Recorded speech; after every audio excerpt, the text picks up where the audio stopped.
안녕하세요. 평가장입니다. 대통령 선거 투표들 다 하셨죠? 내가 좋든 싫든 좋은 후보가 있든 내가 싫어하는 후보가 있든 항상 내 한 표는 꼭 투표를 진행하셔야 되는 겁니다. 그죠?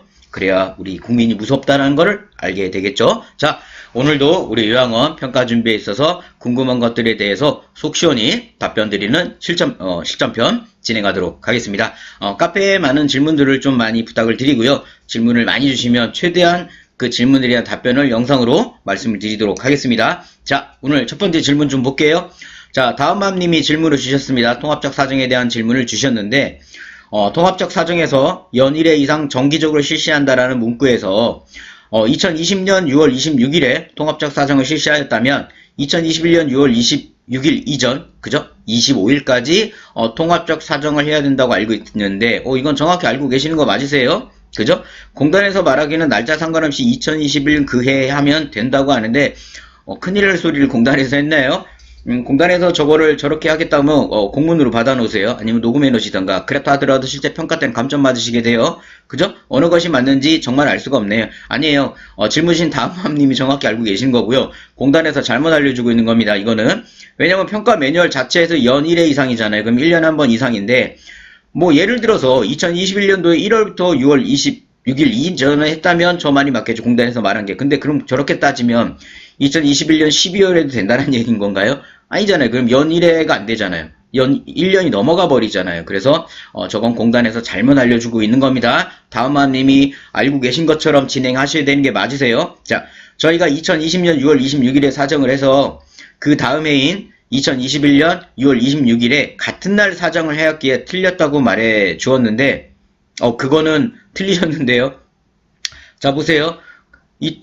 제가 그렇게 알려드렸다고요?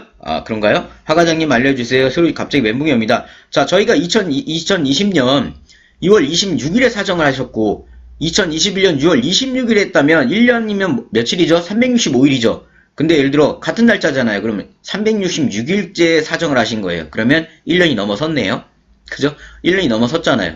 1년 이내잖아요. 1년 이내. 즉 무슨 얘기냐면 2021년 6월 26일이 아니라 25일까지는 진행을 하셔야 되는 게 맞는 겁니다. 이 부분은 틀린 게 맞아요. 그죠?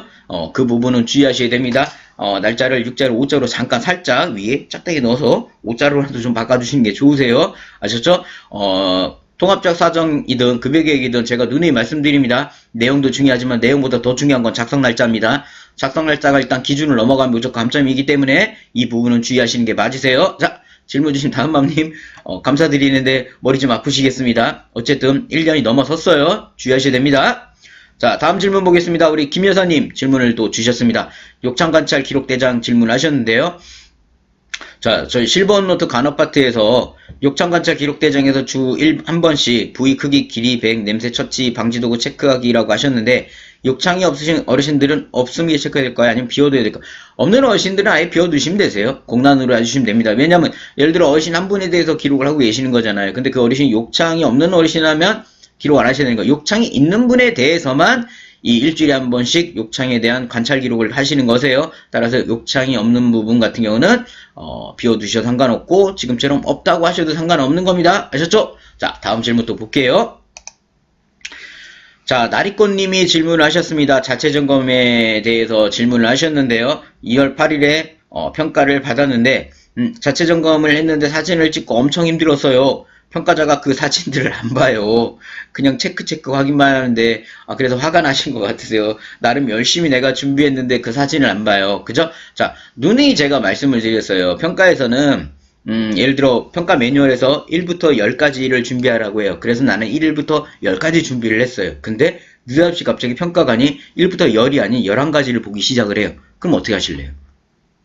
그럼 나는 준비 안 돼가지고 감점을 맞으세요. 근데 예를 들어 보세요. 내가 예를 들어 1부터 10까지 준비를 했어요. 근데 평가관이 갑자기 1에서 9까지만 봐요. 10은 안 봐요. 그러면 나는 10까지 준비했는데 화는 나지만 그죠? 감점은 없겠죠. 그렇게 생각하시는 게 맞으세요.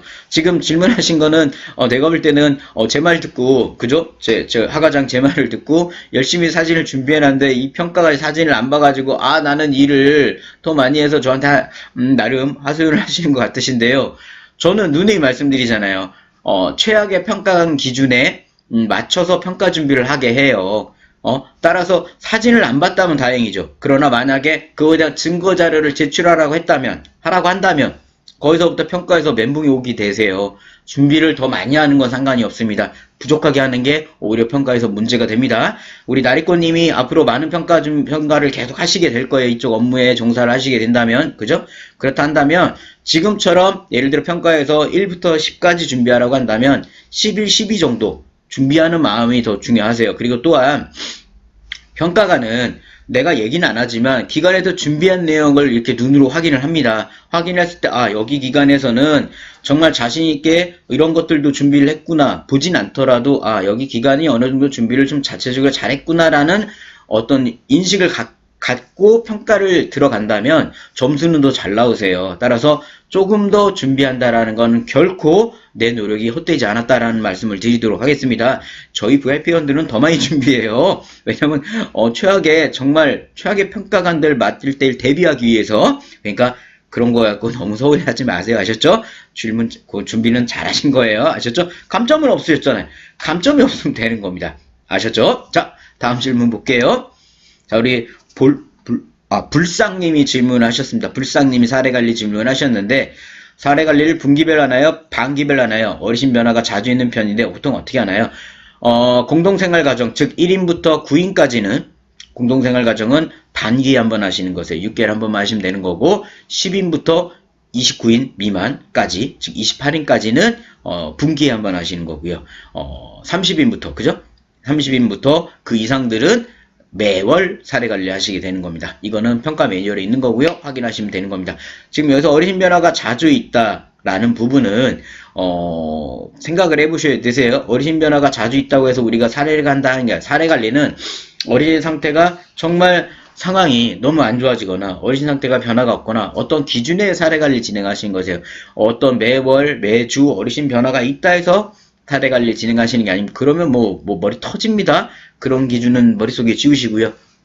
그래서 우리가 매일매일 어르신에 대한 급여진 기록들 작성하고, 간호 기록들 작성하고, 매일매일 어르신에 대한 상태 변화에 대한 대응을 하는 거죠. 우리가 통상적으로 말하는 통합적 사정이나 급여계획서, 사례관리, 변경계획서 같은 경우는 일정한 주기를 두고 어르신의 변화에 대해서 맞게끔 우리가 계획을 잡으라는 겁니다. 그죠? 지금처럼 자주 변화가 있다라는 거는 다른 얘기예요.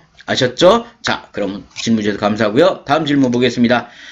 자, 앨리스 시계토끼님이 질문을 주셨습니다. 상담일지 편철에 대한 질문을 하셨는데요. 자, 한번 볼까요? 자, 상담일지는 어르신 통합서류에 보관하는 게 좋을까요? 아니면 한 파일에 상담일지만 모아서 보관하는 게 좋을까요? 이거는 기관의 특성에 맞게끔 하는 게 좋으세요. 어떤 기관들 가보면 월별로 1월 상담일지, 2월 상담일지에서 그 상담일지를 다 모아서 편찬하는 기관들이 있고요. 아니면 어떤 기관들은 가보면 홍길동 어르신이다. 그럼 홍길동 어르신에 대한 분기별 상담일지를 이제 어르신 편철에 넣어서 하는 데가 있습니다. 따라서 둘 다 평가에서는 인정을 해요.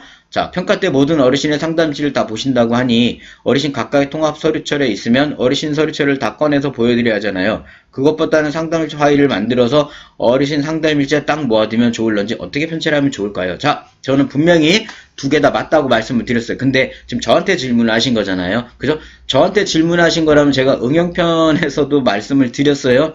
상세한 설명은 응용편 확인하시면 될 것 같은데 답변을 일단 드릴게요. 저는 어르신 개인 편철에 넣으라고 말씀을 드립니다. 자, 지금 질문하신 분 말씀처럼 상담일지를 통합절설 어르신, 예를 들어 홍길동 어르신에 대해서 상담일지를 주세요. 그럼 홍길동 어르신 상담일지를 꺼내서 줄이면 되잖아요.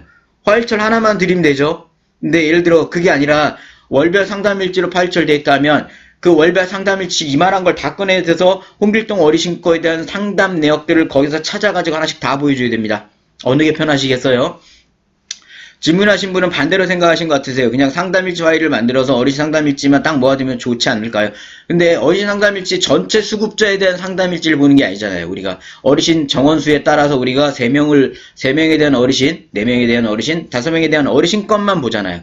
그럼 우리가 어르신별로 상담을 했다면 3명, 4명에 대한 어르신 파일철만 꺼내놓으시면 되잖아요. 그죠? 그 꺼내놓은 분에 대해서 평가관이 보게 될 테니까요.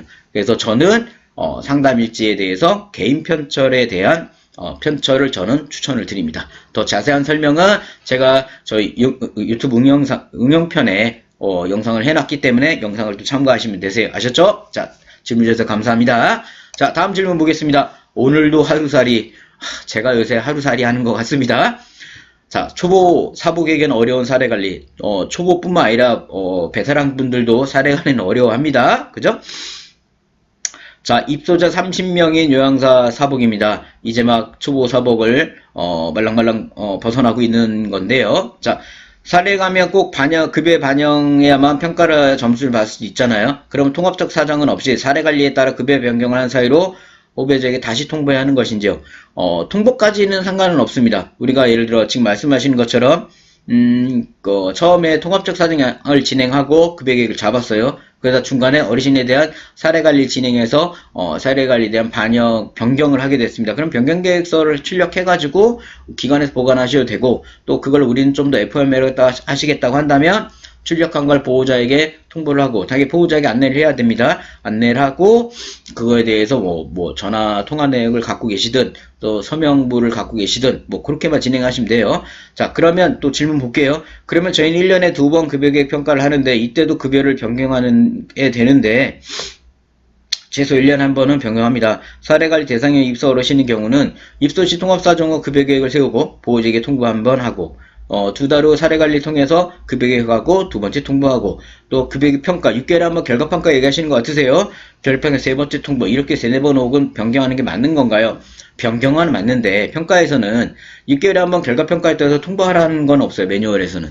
그죠? 매뉴얼에서는 결과 반영을 해서 결과 반영이 급여 변경을 수정하는 거기 때문에 급여계획 변경 수정입니다. 따라서 급여지원 계획서가 아니에요. 그죠? 따라서 통보까지는 가실 필요가 없으세요. 사례관리도 마찬가지입니다. 사례관리를 수정 변경하는 거잖아요. 따라서 통보까지 가실 필요는 없으세요.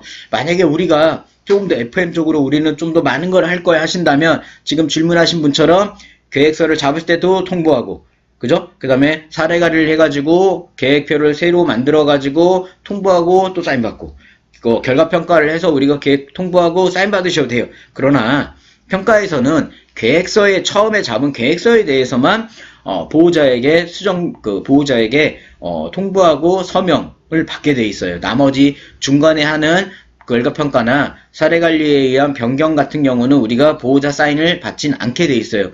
통보는 하시되 사인은 없는 거기 때문에 그것까지는 상관이 없어요. 그거를 만약에 애매하신다면 상담일지를 통해서 진행하시는 것도 좋으세요. 우리가 변경한 거를 통해서 보호자한테 우리는 전화로 인해 가지고 상담을 진행했다. 상담일지를 첨부하시면 되세요. 아셨죠? 그렇게 진행하시면 어려움은 없으실 것 같으세요. 자, 질문 주셔서 감사하고요. 다음 질문, 오늘 마지막 질문을 보겠습니다. 미세시 1번님이 질문하셨는데요. 신체구속 질문하셨습니다. 평가지표 29번 중 기준사의 신체구속 내용에 억제장갑도 해당이 되는데요. 네, 억제장갑 당연히 해당이 됩니다. 따라서 만약에 억제장갑을 사용을 하셨다면 신체구속 일지를 작성하셔야 됩니다. 아셨죠? 자, 질문 주셔서 감사합니다. 자, 오늘 요양원 궁금한 거에 대한 답변을 좀 드렸는데 조금 많이 도움이 되셨나요? 제가 누누이 말씀드리지만 질문하시는 것들에 대해서는 최대한 선정해서 답변을 드리려고 하고 있습니다. 따라서 지금 화면에 보고 계시는 저희 네이버에 평가과장 검색하시면 저희 카페에 오실 수 있고요. 오셔가지고 많은 질문하시면 제가 댓글로도 답변을 드리고 또는 선정해서 지금처럼 영상으로 해당 내용에 대해서 말씀을 드리도록 하겠습니다. 자, 이제 평가가 언제 재개될지 모릅니다. 3월 중에 재개된다고 했는데 아마 정점을 지나서 코로나가 어느 정도 내려와야만 요양원 평가는 진행될 수가 있습니다. 따라서 빨라야 4월 초 정도 예상을 하고 있습니다. 그때까지는 조금 쉬시면서 그동안 내가 해놨던 거에 대해서 조금 좀 점검하는 기간으로 가지시면 좋을 것 같습니다. 자, 저는 여러분의 평가과장이었습니다. 감사합니다.